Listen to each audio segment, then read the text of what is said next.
Hi guys! It is the first week of December, and I don't know about you, but ever since we've had to start using the heat, especially at night, our house has been really dry.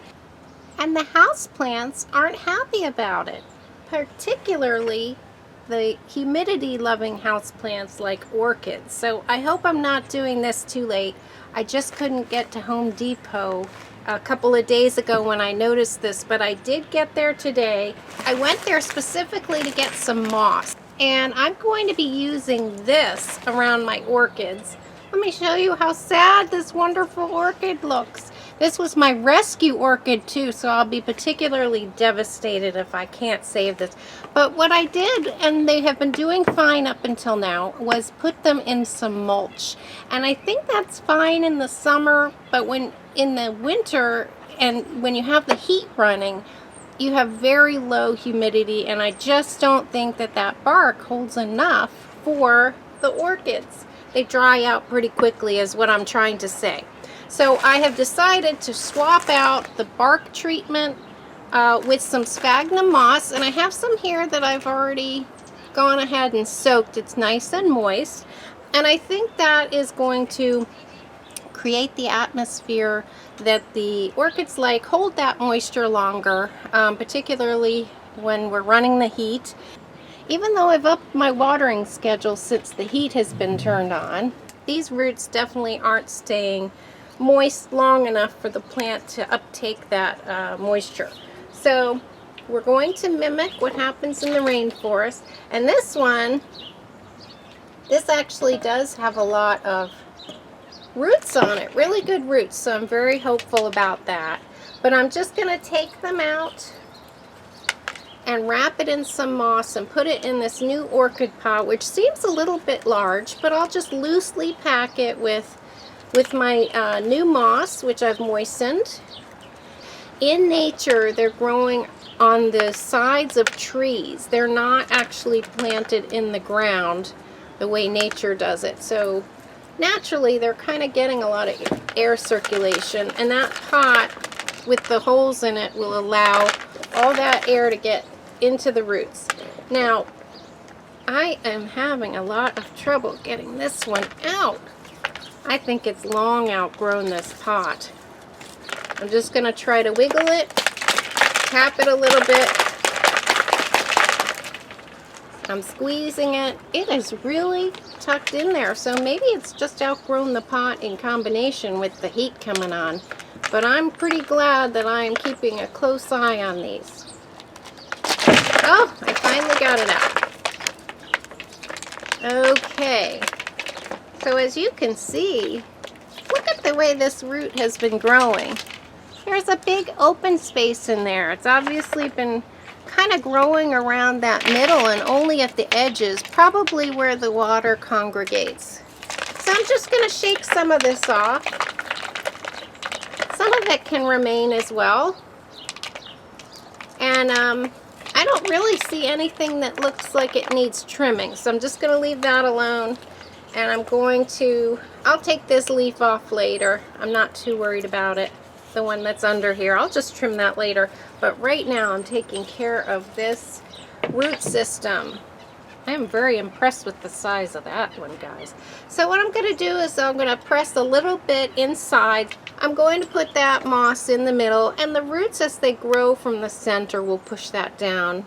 I'm not worried about inhibiting the growth there. But I'm going to go ahead and wrap this whole plant. This is what's called sheet moss, and it does a really nice job of going around those roots. You probably hear a lot of birds in the background. One of the things I got at Home Depot was a big thing of bird food. So they are all ready for the winter. And I'm just surrounding this orchid root ball with lots of nice, moist, not completely wet. You never want them sitting in anything completely wet, but you do want a nice moist layer around it. And I'm going to leave these roots out because they look more like air roots. But look at that, guys. I had no trouble. I have basically just wrapped my plant. I have no trouble filling that loosely with moss. So I am pretty confident that this is going to do so much better in this nice moist moss. And guess what, guys? It looks really nice. So I think that is a big improvement in material and also the container. So I've had this for a while, and that might be a lesson to all of us. Always make sure that it is not outgrowing its pot. I could barely get it out of here. So that one is finished. I love how it looks. And look at this, guys. This is just a disgrace. I feel terrible. So I am really hoping that I can save this one, especially after I tried to save it in the first place. But let's see if we can wrap that up with some moist moss, some moist sheet moss.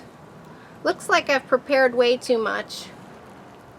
I'm wringing it out because you don't want those roots sitting in too much water. I'm just going to tuck that in there. Oh my gosh, I can tell it's going to do much better. And this one has that baby, that little Kiki on it. So I'm really hoping I can save it. Look at that, guys. I think I made too much moss for my 2 orchid plants. Oh, well, right away I feel much better about this. And guys, I'm not packing it very tightly at all. It's a very loose pack. And every now and then, you know, it is a natural material. You will need to change it, just as you would potting soil. But I think that's going to be a lot better medium for this poor little orchid to soak up some moisture. And it's going to put humidity into the air even as it evaporates. It's going to put that humidity into the air around the plant. So thanks so much for joining me, guys. Hopefully in a couple of weeks, maybe a month, I'll be able to give you a better update on my little orchid plants.